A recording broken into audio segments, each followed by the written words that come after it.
Leo tupo na bwana Nafboy. Huyu mwanaharakati anayepambana vikali dhidi ya kulistopisha au kulizuia lipotee kabisa swala zima la ushoga. Bwana Nafboy.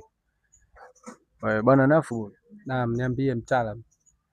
Hivi unalizungumziaje swala hili la ushoga? Kwa nini vijana wengi leo hii wameonekana ku left group na kuhamia upande wa pili kwenye mambo ya mapenzi ya jinsia moja?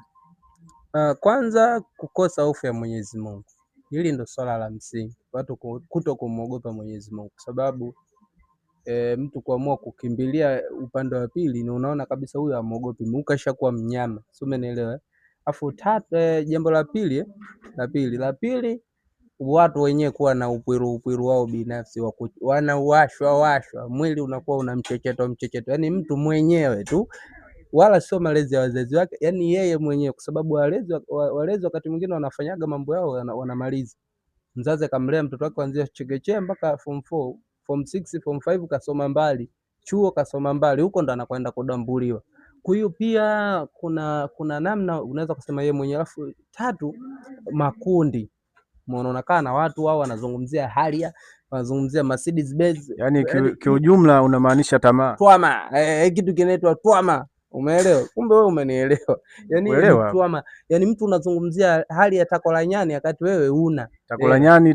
Una maana gani? Hali ya Takolanyani ni model ya Harrier. Ni gari hiyo linaitwa Takolanyani. Sasa mtu anataka Takolanyani kipindi yeye ana matako yake. Kwa hiyo ili upate Takolanyani watu wanataka la kwako. Twama.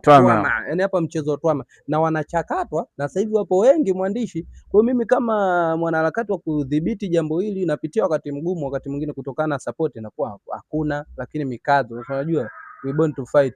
One day watu watajua huyu kumbe alikuwa na maana gani, lakini hao tukiwachekea mpaka 2040 mwandishi, mimi nakwambia hapa hakuna Tanzania hapa. Wanaume tutakuwa wachache sana, tutagombaniwa sana, na mimi nimesema siwezi kukubali. Mimi nitawachekecha sana, mimi nitahakikisha wanajamba sana, ndugu mwandishi. Bwana Nafboy, ukiwa kama mwanaharakati, ni mbinu zipi ambazo wewe kwako unaona ni sahihi kabisa kuweza kupambana na kulizuia ama kuliondosha kabisa ili swala la ushoga?